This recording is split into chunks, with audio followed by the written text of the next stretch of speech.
pertenece a un periodo conocido como prehistórico, porque quiere decir que fue antes de la historia. La historia comienza cuando el ser humano empieza a identificar los sucesos del pasado y a poner fechas sobre eso de forma escrita. En el arte, la historia del arte comienza en el periodo del Renacimiento. Pero aquí vamos a hablar de un arte que, aunque se conozca como un antes de la historia, sin duda es un arte que hizo historia, el arte rupestre.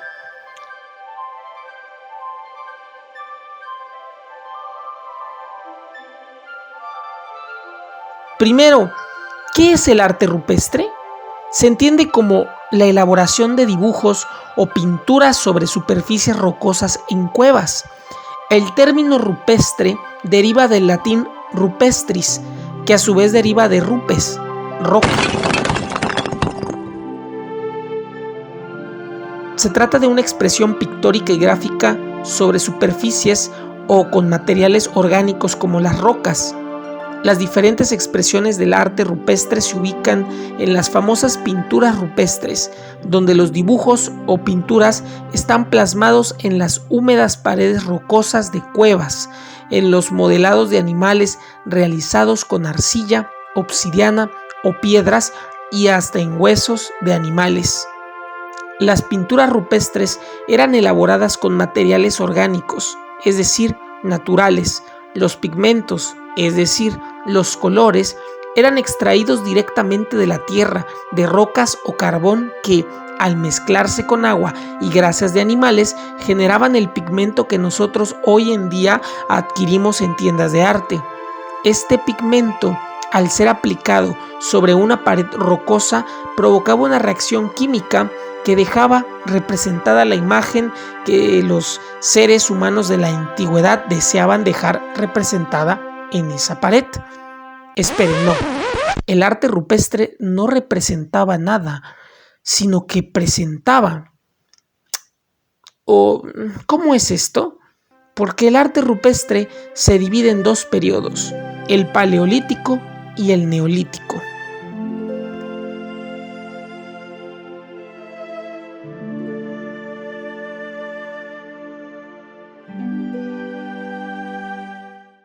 En este periodo del arte rupestre, las sociedades de personas eran nómadas. Esto significaba que iban de un lado a otro, no se quedaban en un lugar para habitarlo durante más tiempo del necesario.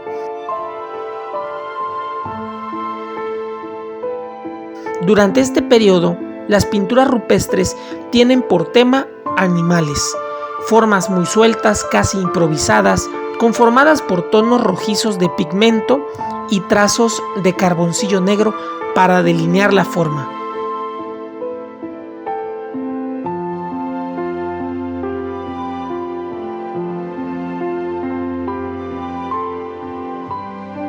Durante este periodo, las pinturas se encontraban en lugares de difícil acceso, oscuros, húmedos, en las profundidades de las montañas, razón por la cual no se considera que las pinturas rupestres hayan sido creadas para la contemplación, como hoy compramos cuadros para decorar la sala. Pues las personas del Paleolítico no tenían salas, no tenían casas, eran nómadas, andaban paseando.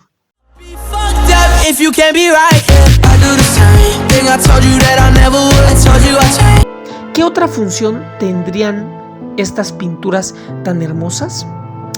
Una de las tantas interpretaciones es que las personas del Paleolítico les atribuían a estas pinturas una cualidad mágica, pero no en el sentido que entendemos por magia, quítate Harry Potter, sino en que para ellos el pintar al animal significaba declarar el hecho de que lo cazarían para comer. De cierta forma, la creación de estas pinturas no era una representación, sino una presentación. Para ellos no había diferencia entre la pintura y el animal real. Para ellos el hecho de pintarlo era declarar que la realidad les entregaría el animal cuando salieran a cazar. El historiador del arte Arnold Hauser en su libro Historia Social de la Literatura y el Arte, dice que las pinturas rupestres eran la trampa con el animal capturado ya, pues la pintura era al mismo tiempo la representación y la cosa representada. Era el deseo y la satisfacción del deseo a la vez. El pintor y cazador paleolítico pensaba que con la pintura poseía ya la cosa misma. Pensaba que con el retrato del objeto había adquirido el poder sobre el objeto. Creía que el animal de la realidad sufriría la misma muerte que se ejecutaba sobre el animal retratado. ¡Qué buen libro! Oye, ese es un Grand Theft Auto 4. Es que está muy caro el 5. Y el libro también. En este sentido, las pinturas rupestres del periodo paleolítico son como una manera de dar por hecho que aquello que presentamos sobre la pared de la cueva, aquello que deseamos obtener, ya lo hemos obtenido. Es un anhelo que se satisfacía al instante. Para ellos no estaban representando al animal, sino presentándolo ya tal cual es. Por esto, además de mágico, las pinturas rupestres del Paleolítico son conocidas como naturalistas. Ellos pintaban tal cual lo que deseaban y lo que era parte del mundo natural, sin interpretaciones profundas que luego ni entendemos, ¿verdad? Arte contemporáneo. Ya veremos eso. Las pinturas rupestres del periodo paleolítico eran mágicas en el sentido de que daban por hecho lo que se dibujaba como algo que ya se obtendría por el hecho de dibujarlo, y naturalistas por dibujar lo que es la realidad tal cual sin ningún tipo de significado más profundo. El bisonte en la pared de la cueva paleolítica era un bisonte real que una persona de la antigüedad deseó capturar para alimentar a su familia. ¡Qué hermoso! El arte rupestre es como un mural de deseos cumplidos, porque para ellos ya los habían obtenido por el hecho de presentarlos en sus pinturas. Era como anticiparse a obtener lo que deseaban. Pinten un 10 en una pared de una cueva para anticiparse al maravilloso 10 que tendrán en la asignatura de artes. ¿En serio? ¿De verdad? ¿En serio? Vayan a pintarlo. Otro tipo de pintura del periodo paleolítico, muy hermosa también, son las pinturas de manos sobre las paredes. Este tipo de pintura rupestre ya formaba parte de un momento entre las primeras representaciones de animales en las cuevas y lo que sería el neolítico, y consiste en huellas de manos sobre las paredes de las cuevas. Fueron encontradas en múltiples cuevas. Esta técnica está dividida en dos partes: pinturas de manos negativas y positivas. Las pinturas de manos positivas consistían en calcar el contorno de la mano sobre la pared de piedra para alcanzar a transferir la figura, el contorno de la mano hacia la pared. Sigue siendo una manera naturalista de hacer pintura paleolítica porque sigue presentando la forma natural de lo que se pinta, y la forma de pintura de manos negativa se trata simplemente de rellenar de pintura alrededor de la mano extendida sobre la pared a fin de solo dejar la silueta de la mano rodeada de color. No hay interpretaciones profundas sobre estas primeras exploraciones de la pintura rupestre, pero aquí les compartiré la mía. Creo que los seres humanos del Paleolítico hacían esto para desear el contacto con otro ser humano, como si esa mano que han dejado ahí estuviera deseando la cercanía de otra mano. Es como un recordatorio de que, sin importar nada de lo que haya pasado, ahí en esa cueva hubo otro ser humano que también deseó alcanzar la mano de otro ser humano, tener un contacto. Imagínense llegar a ver esas pinturas con más de 40,000 años de antigüedad y colocar las manos en el mismo sitio donde otro ser humano hace tanto tiempo también las colocó. Es casi como si pudiéramos tocar su mano.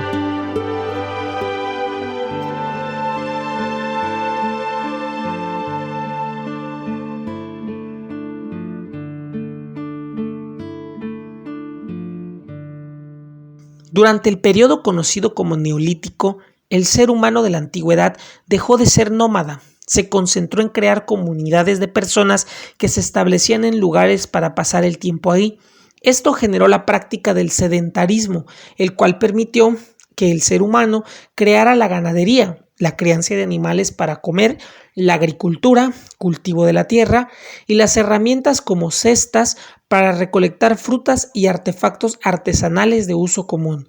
Durante este periodo, el ser humano comenzó a habitar los espacios. Todavía no tenían salas o algo así. Durante este periodo, la pintura rupestre se transformó y pasó de ser una presentación mágica y naturalista para ser una representación abstracta y geométrica. Las obras ya no eran tan espontáneas y sueltas en sus trazos como las primeras pinturas del Paleolítico, sino que ahora eran más geométricas, líneas más esquemáticas, es decir, elaboradas siguiendo una forma que repetían y repetían a conciencia. Ya no querían traer lo natural, sino indicarlo a través de un signo o un símbolo. Como los seres humanos ya no eran nómadas y no iban de un lado a otro, ahora se establecían en lugares para hacer comunidades grandes. Necesitaban generar un tipo de pintura que pudiera ser entendible para todos. Por eso, las pinturas del Neolítico ya son signos que representan algo de la realidad. No es la persona, sino el signo que nos recuerda a la persona, por decirlo. Como si yo pongo este corazón, ustedes lo ven y saben que quiero transmitirles qué significa amor. No estoy dibujando el corazón con la intención de obtenerlo como en la pintura paleolítica, para dibujar un corazón porque es un corazón, sino que lo estoy representando para que todos entendamos que esta figura representa algo más y es el concepto del amor. Aquí se comienza a generar un lenguaje. El arte del Neolítico ya no pinta la realidad, lo natural, sino que pinta un más allá. Las personas entonces ya no pensaban en el mundo natural como algo real, sino que imaginaban que detrás de la realidad había otra realidad más profunda, un más allá. Esto lo intuyeron porque se dieron cuenta que al dedicarse a cultivar sus alimentos dependían de, adivinen, el tiempo. Y como el tiempo es algo difícil de atrapar o lograr expresar en las pinturas, necesitaron imaginar que había algo más allá detrás de las cosas que ellos observaban en el mundo natural, como un mundo sobrenatural, no natural, sino sobrenatural. Eso que era el tiempo y de lo cual dependían sus cultivos. Las pinturas del Neolítico se volvieron una forma de representar el mundo del más allá, es decir, de darle un significado más profundo a lo que representaban en las paredes y en las vasijas que decoraban, con la intención de venerar deidades más allá de lo natural, en lo sobrenatural. Había pasado de ser un arte mágico y natural a ser un arte religioso y abstracto, es decir, algo que resulta difícil de entender, como el tiempo.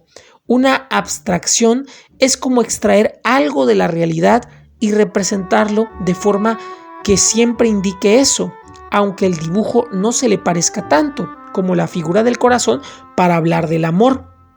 Un ejemplo para entender esto de lo geométrico y la abstracción es la forma en la que el ser humano, que comenzaba a representarse cada vez más en la pintura rupestre neolítica, era representado. Ellos interpretaban la figura humana por medio de 2 o 3 simples formas geométricas. Por ejemplo, mediante una recta vertical para el tronco y 2 semicírculos para los brazos y piernas. La diferencia entre la pintura rupestre, paleolítica, natural y mágica, y la neolítica, abstracta, simbólica y religiosa, la podemos entender con el kanji árbol del japonés. Sí, yo sé que les gusta Japón, sí, arriba el anime. En la pintura naturalista y mágica, los seres humanos del Paleolítico solo pintarían el árbol tal cual lo apreciaban, sugiriendo sus formas con trazos sueltos, no representando sino presentando el árbol así como se ve. No entiendo. Yo sé. Y ya, es un árbol directamente, y con ello aseguraban el obtener el árbol al plasmarlo en la pared de la cueva, pintura que deseaba y aseguraba o daba por hecho que obtendría lo deseado.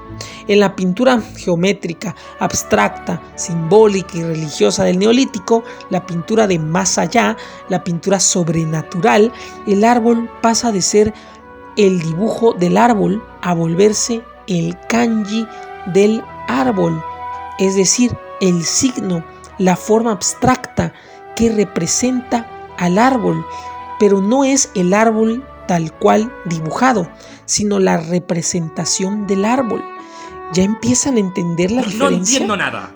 Y se hacía para generar un signo que toda la comunidad que ya no era nómada, sino sedentaria, entendiera, además de representar aquello más allá de lo natural, algo sobrenatural de la realidad que era como el tiempo por el cual dependían de sus cultivos.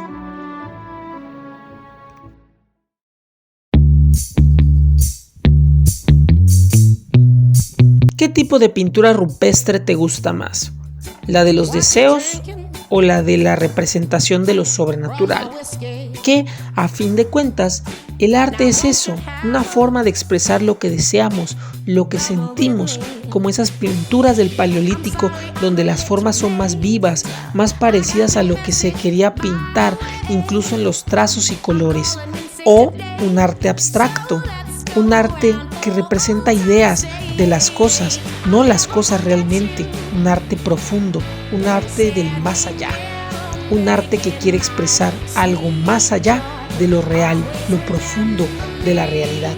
Podemos elegir uno, pero siempre tendremos en cuenta una cosa, tanto en uno y otro, la finalidad era llegar a conectar con otro ser humano, ya sea por generar un signo para que todos entiendan, o por plasmar el deseo ya logrado de cazar al bisonte para que todos comieran en la cueva, o las manos sobre las piedras húmedas que están ahí como una respuesta a una de las cosas más difíciles que el ser humano tiene que enfrentar, la soledad. Un arte rupestre de los deseos que transforma la realidad o de los signos que representan lo más profundo de la realidad. ¿Qué eliges tú?